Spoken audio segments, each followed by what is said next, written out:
When you're starting out with REST API clients, the hardest part isn't actually using them, it's actually knowing where to begin. See, there are many tools out there, and most of them either want your card or they overcomplicate everything. So after going through pretty much every API client out there in both my day job working as a data platform engineer for one of the big four accounting firms and on my personal projects, Bruno is the one that I currently recommend the most. So in the next few minutes, we are going to build a real Bruno collection from scratch. You'll install Bruno, organize your requests, send your first API call, switch between environments, and lastly, run your collection. There are timestamps in this video so that you can skip to whichever part works best for you, though I would recommend watching the full video at least once because many of these sections build on top of each other. So let's go ahead and get started. If you are on Windows or on Linux, this will be pretty simple. You can access the download page from the link I left in the description, select your operating system, and install it. Now, if you are on macOS, instead of installing it from here, I recommend you use Homebrew. Since you are watching one of my videos, I'm going to assume that you already have Homebrew installed or at least know how to install it. So you can just run the command brew install Bruno. Now that Bruno is installed, we could jump straight into sending a request, but first it helps to understand how Bruno organizes everything. Open Bruno and you should be greeted with a nice, clean, and not so cluttered UI.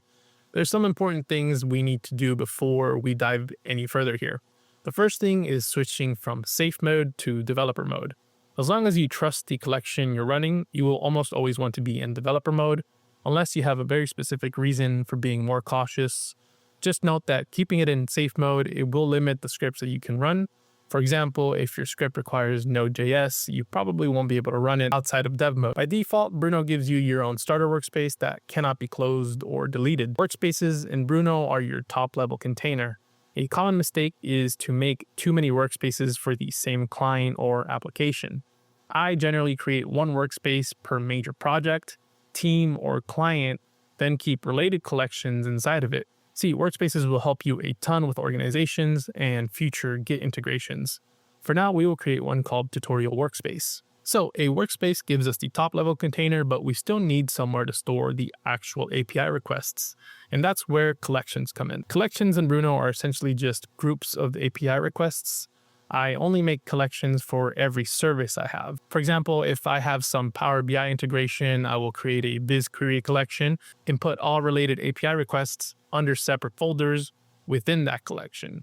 But for now, we will make a collection and name it Tutorial Collection. Even though you can add requests directly to your collections, I like to divide them up into separate folders. So hit the three dots to the right of your collection and make a folder called Tutorial Requests. Now that the collection is organized, we're ready to create the thing Bruno is actually built for, our first API request. Like in most other API clients, Bruno supports both HTTP and GraphQL, alongside some other less common request types. We are going to set up a GET call to the Pokemon API to show you how this works. So select Add Request, then select HTTP. In the request URL, we are going to use this one. You can copy and paste it from the description. This endpoint returns information about whichever Pokemon appears at the very end of the URL.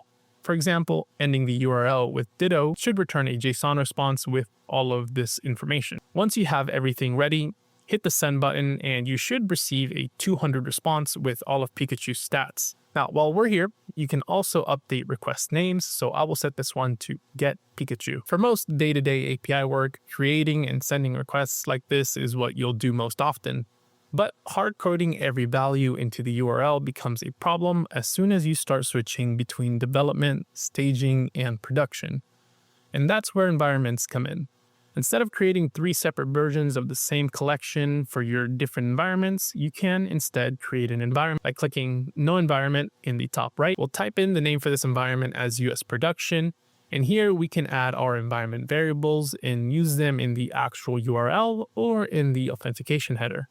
For example, we can update our original API endpoint with bracket bracket Pokemon bracket bracket, and then control this variable by switching the environment. You can see how this would be very useful if you have different production and testing environments, especially if you have both of those for multiple territories like Europe, US, Singapore, so on and so on. Now, sending one request manually is useful while you are building it, but when you want to run an entire folder or collection, such as a sequence of API tests, you can use the collection runner.